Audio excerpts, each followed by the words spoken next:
پیش کر کے اکتساب فیض کر لیا جائے کہ سنیوں کے پیشوا ہے، سنیوں کے پیشوا سید مظفر آپ ہیں، سنیوں کے پیشوا سید مظفر آپ ہیں۔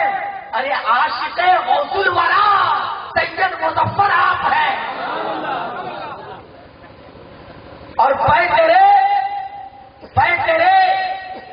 کرے علم و محبت کہہ رہے ہیں پیار سے، کرے علم و عمل کہتے ہیں تعلیم پیار سے، کہ ایک مکمل مدرسہ سید مظفر آپ ہے، اور جن کے آنے سے وہابی کا جنازہ اٹھ گیا۔ کافی برداشت چاہوں گا جملہ سامعین کرام، منبر رسول پر رونق و جملہ علماء کرام، بالخصوص شیخ رفاعی پیر طریقت نبی رہے حضور صدر الافاضل جانشین حضور خدائے ملت، السلام علیکم ورحمۃ اللہ وبرکاتہ۔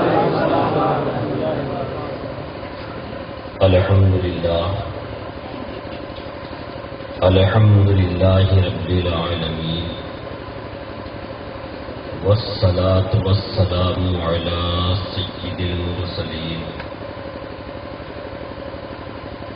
وآلہ الطیبین والطاہرین وعلی آلہ واصحابہ اجمعین، اما بعد فاعوذ باللہ من الشیطان الرجیم، بسم اللہ الرحمن الرحیم، ما آتاکم الرسول فخذوہ وما نہاکم عنہ فانتہوا۔ آمنت باللہ صدق اللہ العظیم، وبلغنا رسوله النبي الأمين المتين المعين الكريم، ونحن على ذلك لمن الشاهدين والشاكرين، والحمد لله رب العالمين۔ قبل اس کے اس آیت مقدسہ کی روشنی میں ہماری آپ کی گفتگو کچھ آگے بڑھے، نہایت ہی عقیدت و محبت کے ساتھ اپنے آقا و مولا، لمبے لمبے ہاتھوں سے بھیک دینے والے داتا، اندھیری قبر میں کام آنے والے آقا، حشر کی تپتی ہوئی دھوپ میں جب زبانیں پیاس کی شدت سے باہر آئیں، ایسے سنکٹ کے وقت میں حوض کوثر سے بھر بھر کے جام کوثر پلانے والے آقا، حشر کے دن جب تمام انبیاء والمرسلین اذهبوا الی غیری کہہ کے دھکار دیں، کسی اور کے پاس جانے کا اشارہ کر دیں، ایسی جانکنی کے عالم میں انا لہا کا مدعی جافزہ سنانے والے آقا، گنبد خضرا کے مکی رحمت للعالمین طٰہٰ و یاسین، ساقی مدینہ مشک و عنبر سے زیادہ معطر ہے جن کا پسینہ، روحی فدا جناب احمد مجتبی محمد مصطفیٰ صلی اللہ علیہ وسلم کی بارگاہ بے کس پناہ میں، بارگاہ گوہر بار میں، بارگاہ عالی وقار میں درودوں کی ڈالی محبت کی تھالی میں سجا کر پیش کریں، پڑھیں باواز بلند درود پاک، اللہم صل علی سیدنا و شفیعنا حبیبنا نبینا مولانا محمد وسلم، صلو علیہ وسلم علیہ یا رسول اللہ صلی اللہ تعالی علیہ وسلم۔ رات کا 3 بج گیا ہے تقریباً، اور الحمدللہ ابھی تک آپ لوگ مکمل بیدار ہیں، اور معلوم یہ دے رہا ہے آپ کا ذوق، آپ کا شوق دیکھ کے، آپ کی سماعتوں کو دیکھ کر کہ جلسہ ابھی شروع ہوا ہے۔ اب یہ وقت مزید زیادہ تفصیلی گفتگو کرنے کا تو نہیں ہے، لیکن بارگاہ صدر الافاضل میں ایک خادم کی حیثیت سے میں بھی حاضر ہوا ہوں تاکہ آپ کے سناخواہ میں، آپ کے غلاموں میں میرا بھی نام آ جائے۔ میں کوئی بحیثیت خطیب حاضر نہیں ہوا ہوں کہ آپ میری تقریر کو سنیے اور سبحان اللہ کی داد اور تحسین سے مجھے نوازیں، میری ایسی کوئی آپ سے خواہش نہیں ہے۔ بس آپ کی بھی جو خواہش ہے وہی میری خواہش ہے۔ آپ بھی حضور صدر الافاضل کی محبت میں آئے ہیں، میں بھی انہیں کی محبت میں آیا ہوں۔ فرق صرف اتنا ہے کہ آپ کا کام آپ کی محبت سن کے بتانا ہے، آپ کو سننے کام ہے، آپ کا کام سننے کا ہے اور میرا کام بتانے کا ہے۔ اور بہت اچھے اچھے شاعروں سے محترم عظمت حسین اور محترم کاشف اختر سے بڑے اچھے اچھے کلام آپ نے سنے، اور کسی جلسے کو ایک نقیب میسر نہیں آتا ہے۔ الحمدللہ آج کی اس رات میں دو نقیب ہیں، نقیب اہل سنت حضرت مولانا سالک بھاگلپوری اور نقیب نوجوان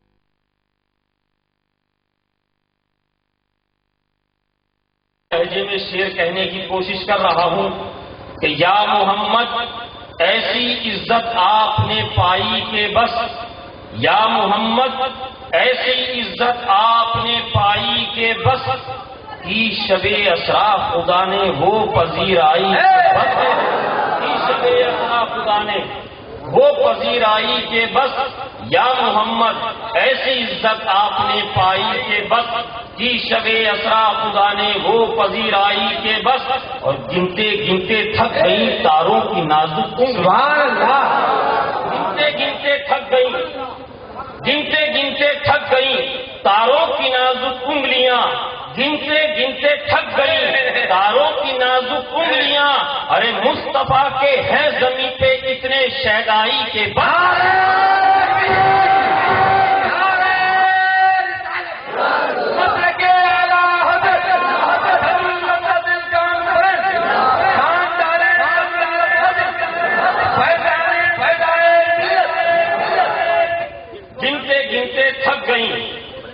تاروں کی نازک انگلیاں، گنتے گنتے تھک گئیں تاروں کی نازک انگلیاں، ارے مصطفیٰ کے ہیں زمین پہ اتنے شیدائی کے بس، مصطفیٰ کے ہیں زمین پہ اتنے شیدائی کے بس، اور دیکھ اب بھی وقت ہے دامن نبی کا تھام لے، مشتاق رسول کے لیے کہ دیکھ اب بھی وقت ہے، کہہ دیجئے سبحان اللہ، دیکھ اب بھی وقت ہے دامن نبی کا تھام لے، دیکھ اب بھی وقت ہے دامن نبی کا تھام لے، ورنہ کل محشر میں ہوگی ایسی رسوائی کے بس، ایسی رسوائی کے بس، ورنہ کل محشر میں ہوگی ایسی رسوائی کے بس، یا محمد ایسی عزت آپ نے پائی کہ بس۔ اب جب آپ کی سماعتیں بیدار ہو گئی ہیں اور چند شعر سماعت کر لیجئے، کہہ دیجئے سبحان اللہ، کہ اپنے لیے حضور کا ہی پیار بہت ہے، کیجیے، اپنے لیے حضور کا ہی پیار بہت ہے، لطف و عطائے احمد مختار بہت ہے، لطف و عطائے احمد مختار بہت ہے۔ اور میدان بدر کے حوالے سے یہ شعر نظر کر رہا ہوں اہل علم کے حوالے سے، کہ جب میرے آقا جناب محمد رسول اللہ صلی اللہ علیہ وسلم 313 صحابہ کو لے کر 313 مجاہدین کو لے کر پہلی جنگ عظیم میں پہنچے ہیں. نہ لڑنے کے لیے تلواریں ہیں، نہ لڑنے کے لیے خنجر ہیں. صحابہ نے عرض کیا یا رسول اللہ صلی اللہ تعالی علیہ وسلم، دشمن ہزاروں کی تعداد میں ہے، ان کے پاس ایک سے ایک ہتھیار ہے، ہمارے پاس تو کچھ بھی نہیں ہے، یہ زنگ لگی ہوئی تلواریں ہیں. اے میرے آقا، ہم کیسے لڑیں گے؟ اس موقع پر نبی پاک صلی اللہ علیہ وسلم نے لکڑی کی تلواریں دی تھی اور سوکھی ہوئی شاخیں دی تھی. اب اس واقعے کو، اس ہسٹری کو، اس حدیث پاک کو اپنے ذہن کے حاشیے پر رکھیں اور یہ شعر ملاحظہ کرے گا. یہ سبحان اللہ. کہ گرتے ہیں میدان بدر میں کافروں کے سر، گرتے ہیں میدان بدر میں کفار دھڑا دھڑ، گرتے ہیں میدان بدر میں کافروں کے سر. ارے اس سوکھی ہوئی شاخ میں بھی دھار بہت ہے. نعرہ تکبیر، اس سوکھی ہوئی شاخ میں بھی مسلک اعلیٰ حضرت فیضان فیضان بدائے ملت جان صدر الفاظل. گرتے ہیں میدان بدر میں کفار دھڑا دھڑ، اس سوکھی ہوئی شاخ میں بھی دھار بہت ہے. اور کردار و عمل سے اپنے دکھاؤ جہان کو، کردار و عمل سے اپنے دکھاؤ جہان کو، اپنے لیے اخلاق کی تلوار بہت ہے، اپنے لیے اخلاق کی تلوار بہت ہے. اور کربلائے معلّہ کے حوالے سے بہت سارے شعر آپ نے رات بھر میں سنے. ایک شعر میں بھی کہنا چاہتا ہوں، بولیے سنیے گا. جب رسول پاک صلی اللہ تعالی علیہ وسلم کے روحانی فرزند حضرت امام پاک میدان کربلا میں آئے ہیں، جس طرف آپ گھس جاتے یزیدی لشکر کے اندر صفے کی صفے درہم برہم کر دیتے تھے. آپ کی تلوار میں معلوم دیتا تھا کہ ستاروں کی چمک آ گئی ہے. ایسا لگتا تھا کہ حسین کی تلوار میں سورج کی تپش سما گئی ہے. ایسا لگتا تھا علی مرتضیٰ کھڑے ہو کر دعائیں کر رہے ہیں. ایسا لگتا تھا کہ علی مرتضیٰ دعائیں کر رہے ہیں. اور ایسا لگتا تھا فاطمہ زہرا آمین کہہ رہی ہے. ایسا لگتا تھا کہ کربلا کے میدان میں رسول پاک موجود جو ہے. ایسا لگتا تھا کہ کربلا کے میدان میں رسول پاک امام حسین کی پیٹھ تھپ تھپا رہے ہیں. جس طرح امام حسین جاتے ہیں مشرق میں جاتے ہیں صفے کی صفے لگا دیتے ہیں، مغرب میں جاتے ہیں صفے کی صفے لگا دیتے ہیں، پورب میں جاتے ہیں صفے کی صفے لگا دیتے ہیں. جس طرف نگاہ اٹھتی تھی صفے کی صفے یزیدیوں کی تباہ و برباد ہو جاتی تھی. اب یہی واقعہ اپنے ذہن میں رکھے اور یہ شعر ملاحظہ کرے. کہہ دیجیے سبحان اللہ. کہ چلتی تھی کاٹتی تھی، چلتی تھی کاٹتی تھی. شیر کا تیور دیکھیں کہ چلتی تھی کاٹتی تھی نگاہ حسین پر. چلتی تھی کاٹتی تھی نگاہ حسین پر، چلتی تھی کاٹتی تھی نگاہ حسین پر. ارے حیدر کی ذوالفقار سمجھدار. نعرہ تکبیر، نعرہ حیدر کی ذوالفقار. مسلک اعلیٰ حضرت، مسلک اعلیٰ حضرت نبی کا گھرانہ علی کا لاڈلا. کہ چلتی تھی کاٹتی تھی نگاہ حسین پر، حیدر کی ذوالفقار سمجھدار بہت ہے.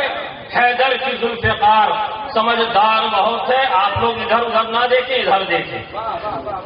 یہ سبحان اللہ. مقطع ملاحظہ فرمائیں دعاؤں کے ساتھ کہ بروز حشر نجم کو بخشوانے کے واسطے، بروز حشر ہم سب کو بخشوانے کے واسطے. اگر سمجھ میں آ جائے تو آخر میں آمین کہہ دیجیے گا. بروز حشر نجم کو بخشوانے کے واسطے شفاعت رسول ہم کو بھی درکار بہت ہے. شفاعت رسول ہم کو بھی درکار بہت ہے. اپنے لیے حضور کا ہی پیار بہت ہے. لطف و عطائے احمد مختار بہت ہے. جھوم کے بارگاہ نبوت و رسالت میں درود پاک پیش کریں. اللہم صلی علی سیدنا و شفیعنا حبیبنا نبینا مولانا محمد صلی اللہ علیہ وسلم. صلی علیہ الصلوۃ والسلام علیک یا رسول اللہ صلی اللہ تعالی علیہ وسلم. اندھیرے کا فائدہ مت اٹھائیے.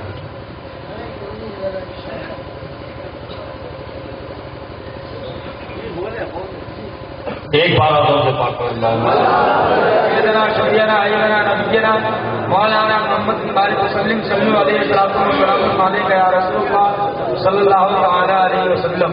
حضرات، خطبہ مسنونہ کے بعد جس آیت مقدسہ کی میں نے تلاوت کا شرف حاصل کیا، بہت تیزی کے ساتھ اس کا سیدھا سادہ مطلب، اس کا آسان ترجمہ، وہ ترجمہ جو کسی غیر نے نہیں کیا بلکہ ہمارے آپ کے امام نے کیا. کہیں سرکار اعلیٰ حضرت فرماتے ہیں، اس آیت مقدسہ کا ترجمہ کرتے ہیں کہ اللہ تبارک و تعالیٰ فرماتا ہے کہ نبی جو دے وہ لے لو اور جس چیز سے روک دے باز آ جاؤ.